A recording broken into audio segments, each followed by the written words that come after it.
Don't listen to men's rights activists if you want to know what they have to say. Don't listen to men's rights activists if you want to know what they have to say. Don't listen to men's rights activists if you want to know what they have to say.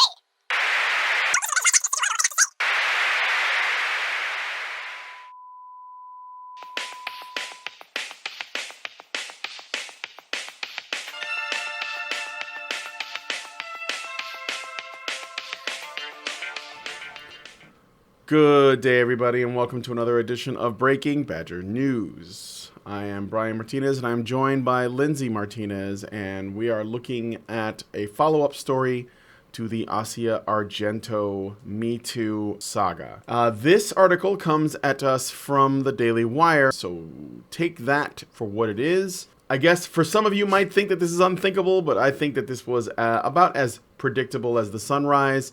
Asia Argento now claims that the underage boy, that would be Jimmy Bennett, raped her.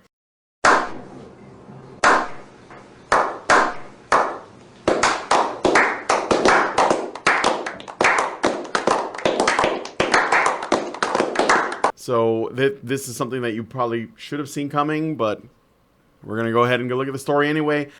Asia Argento now claims that Jimmy Bennett, then 17, was the one who raped her and not, as he claimed, the other way around in 2013.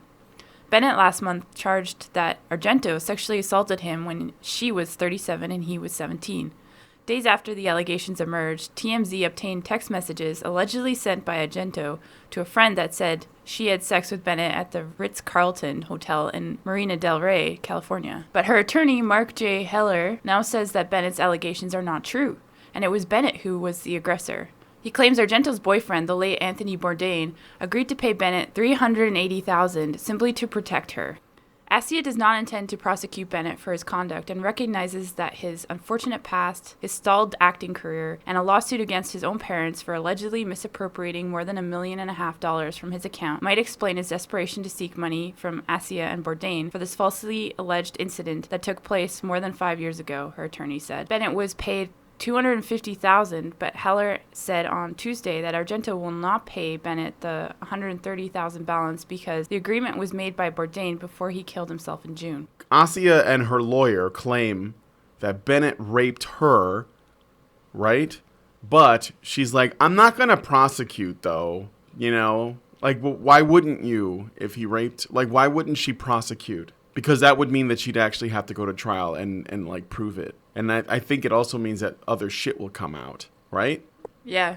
I mean, why wouldn't you prosecute if he raped you? You're certainly fine with trying to get Harvey Weinstein, you know, to lose his job, to probably go to jail. I don't know, like, to what extent. Like, why would you make the accusation that you were raped if you're not going to try to convict the person? Well, and why would you be paying somebody off if they raped you? Yeah.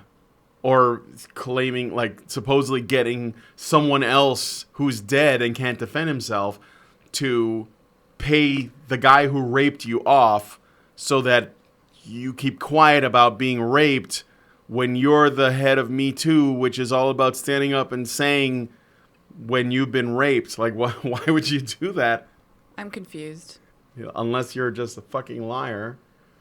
Quote, now that Mr. Bourdain has passed away and is not able to comment on his desire to avoid potential scandal, Asia will not permit any portion of the balance of the $380,000 payment to be paid to Bennett, who has already received $250,000 from Anthony Bourdain. So Asia is not going to give him any more money either from this supposed $380,000 that Anthony Bourdain was giving of his money to Bennett. Asia is denying this kid that so that she can keep it, but this is this kid's money. Like, I don't know. And why is the money important? I thought someone was raped. I thought that's kind of like the big deal here. So, I have a feeling this has nothing to do with money, or nothing to do with rape. I think it has to do with maintaining Me Too's validity. What would it take for the Me Too movement to go away? Like, what would it take for people to basically like throw their hands up and say, this is bullshit. I don't want to deal with this anymore. Because there was an actress that actually left Me Too because of this. So I wonder what it would take. This is a quote from the New York Post. In a statement Tuesday, she finally responded to the assault allegations. calling them absolutely false and insisting she never had any sexual relationship with Bennett, who played her young son in the 2003 movie The Heart is Deceitful Above All Things. But after the 42-year-old Italian actress publicly accused producer Harvey Weinstein of assault in October last year, kicking off a flood of similar allegations from other women and thrusting her into the center of the metoo movement, she says a cash-strapped Bennett came to her with an exorbitant request of money. Bennett knew my boyfriend, Anthony Bourdain, was a man of great perceived wealth and had his own reputation as a beloved public figure to protect, Argento's statement reads. Anthony insisted the matter be handled privately, and this was also what Bennett wanted. Anthony was afraid of the possible negative publicity that such a person, whom he considered dangerous, could have brought upon us. We decided to deal compassionately with Bennett's demand for help and give it to him. Anthony personally undertook to help Bennett economically upon the condition that we would no longer suffer any further intrusions in our life. According to Bennett in 2013, Argento gave him alcohol and showed him love letters before kissing the teen boy. She then pushed him onto a bed and performed oral sex on him before climbing on top of him and having sex with him, he claimed in his notice of intent to sue the actress. Argento has claimed she did not know he was a minor at the time. All right, so final thoughts on this story. The main meat of it is that Asia Argento is accusing the boy of raping her. Is this just from the text messages from before that said she was just frozen? She's not saying it's rape, but she was frozen? Yeah, but now it's escalated to an actual rape accusation. So basically she's doing a reverse she's making the reverse accusation. Now I know that in our previous coverage she said that she was frozen and basically acted like she was a victim of circumstance, like I didn't know what else to do, so I made love to the boy. But that's not the same as he took advantage of me and, sexually assaulted me, and I just kind of I didn't know what to do, so I went along with it. This is an escalation. Yeah. It's a minor one, but I think it's a minor one in language, but I think it's a big one because it changes the story from two people who, in Argento's story, it changes Argento's story from a boy that didn't know, what he was messing with, going up to an older woman and essentially trying to, falling in love with somebody that's out of his league or whatever. It goes from that to a boy that, sexually assaulted me. And then on top of that, you had the whole, I didn't know he was underage when I had sex with him. Well, if he raped you anyway, then what does it matter if he was of legal age? Right.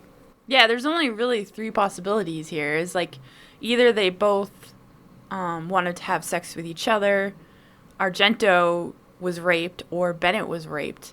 And I think that the least likely is Argento being raped.